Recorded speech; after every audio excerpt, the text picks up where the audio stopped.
ठीक है। ये क्वेश्चन कह रहा है the point 0 - 4 lies in which quadrant. सबसे पहले समझो क्वाड्रेंट क्या होता है। ठीक है, तो एक्स एक्सिस और वाई एक्सिस हम लोग बनाते हैं, तो ये प्लेन को 4 पार्ट में डिवाइड करता है। ठीक है, 4 पार्ट में डिवाइड करता है, 1 2 3 एंड 4। ठीक है, तो ये इसका नाम 1 है, इसलिए है क्योंकि ये एंटी क्लॉकवाइज मूव करता है। ठीक है, इसीलिए इसका नाम है, इस तरह से हम लोग मूव करते हैं एंटी क्लॉकवाइज। तो 1 2 3 4। ठीक है, तो 1 जो होता है इसमें जो है x जो है वो प्लस होता है और y भी प्लस होता है। ठीक है, इसमें देखो x माइनस है, y प्लस है, इसमें x माइनस है और y भी माइनस है, और इसमें x प्लस है और y माइनस है। ठीक है, ये ऑर्डर पेयर्स इस तरह से बनते हैं। तो अगर ध्यान से आप देखोगे तो 0 है, ठीक है, 0 है और -4 है। ठीक है, इसका मतलब ये जो पॉइंट है ये एक्सिस पे ही लाई कर रहा होगा, एक्स एक्सिस पे। यहाँ पे 0 है, एक्स एक्सिस इसका 0 है, और ये है मतलब यहाँ पे कहीं लाई कर रहा होगा, ये यहाँ पे कहीं लाई कर रहा होगा, इस वाले पॉइंट पे लाई कर रहा होगा कहीं। तो इसका आंसर जो होगा, इसका आंसर होगा negative direction of Y axis. Negative direction of, ये किसी क्वाड्रेंट में नहीं है।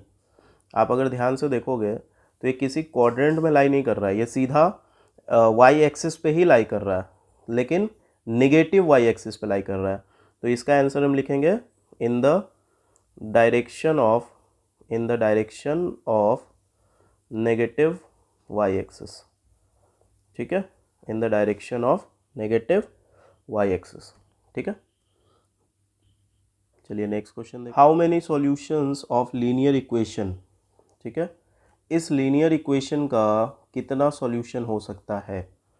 तो देखो इस लीनियर इक्वेशन का ना इन्फिनाइट सॉल्यूशन हो सकता है, क्योंकि जब आप टेबल बनाने जाओगे, आप टेबल बनाने जाओगे, ठीक है, यहाँ पे यहाँ x रखोगे, यहाँ y रखोगे, और ये इक्वेशन है 2x - 5y = 7।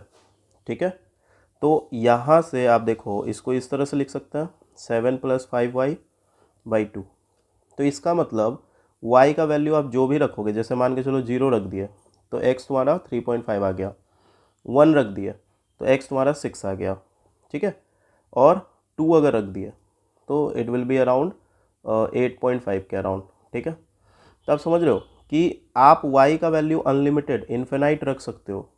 ठीक है, इन्फिनाइट आप y का वैल्यू रखते जाओगे और कुछ ना कुछ x का वैल्यू निकलते जाएगा। तो इसका जो सॉल्यूशन है वो मेनी हो जाएगा या फिर इन्फिनाइट हो जाएगा। ठीक है, चलिए ग्रेट। नेक्स्ट क्वेश्चन देखिए, ये क्वेश्चन कह रहा है what is the degree of zero polynomial. अच्छा, जीरो पॉलिनोमियल का मतलब हो गया कि जो पॉलिनोमियल होगा, जो भी मतलब एक वेरिएबल अगर हम लोग लेते हैं, कोई भी वेरिएबल लेते हैं, x ले लिया हमने, तो इसका जो कोएफिशिएंट है, कोएफिशिएंट 0 होना चाहिए। कोएफिशिएंट क्या होता है, 0 होता है। कोएफिशिएंट = 0।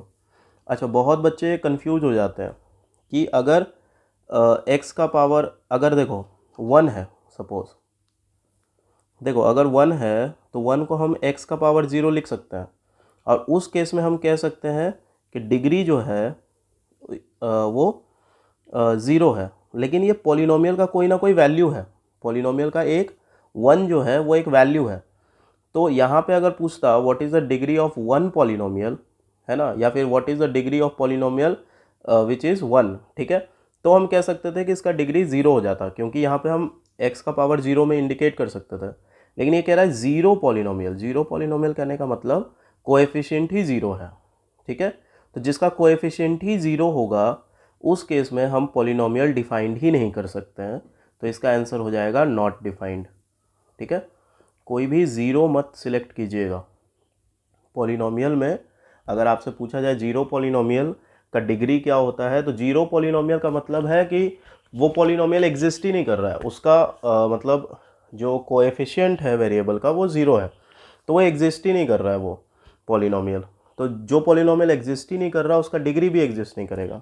लेकिन अगर यहीं पे होता कि पॉलिनोमियल 1 है, 1 देखो 1 भी एक पॉलिनोमियल है, ठीक है, तो 1 होता तो 1 को हम लिख सकते थे या तो y का पावर 0, z का पावर 0, x का पावर 0, किसी भी नंबर का पावर 0 1 होता है, ठीक है।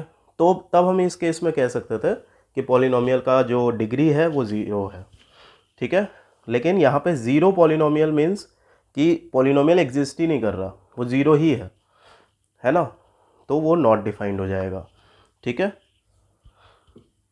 चलते हैं next question. Adjoining figure angle B is equal to angle C, A D perpendicular to B सी,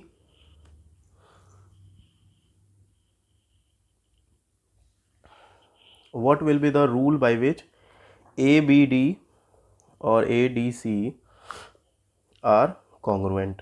ठीक है, देखो सबसे पहले तो देख लो AD कॉमन है दोनों ट्राइंगल में, ये ट्राइंगल को कॉन्ग्रुएंट करना है तो AD कॉमन है, ठीक है, AD कॉमन आ गया, ये 90 डिग्री है, ये भी 90 डिग्री है, करेक्ट, और ये वाला एंगल और ये वाला एंगल इक्वल है। तो यहाँ से क्या हो रहा है, AAS मतलब एंगल साइड, तो इसका सिंपल सा आंसर हो जाएगा by the rule of AAS, ठीक है, एंगल साइड रूल से ये ट्राइंगल क्या है, कॉन्ग्रुएंट है, ठीक है।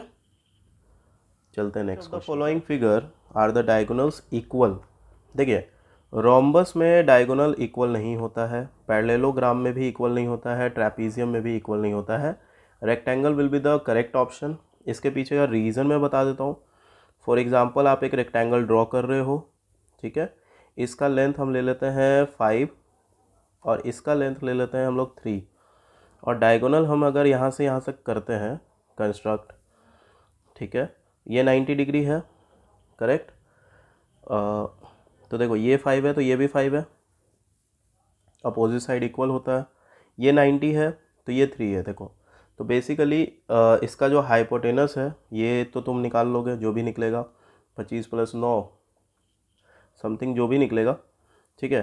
तो अगर इस साइड से भी आप देखोगे ना तो ये 3 है, ठीक है, तो जो वैल्यू आपका इस डायगोनल का निकलेगा वही वैल्यू इस डायगोनल का भी निकलेगा, तो आपका दोनों डायगोनल इक्वल हो जाएगा। तो रेक्टेंगल के डायगोनल्स जो होते हैं वो इक्वल होता है, ठीक है।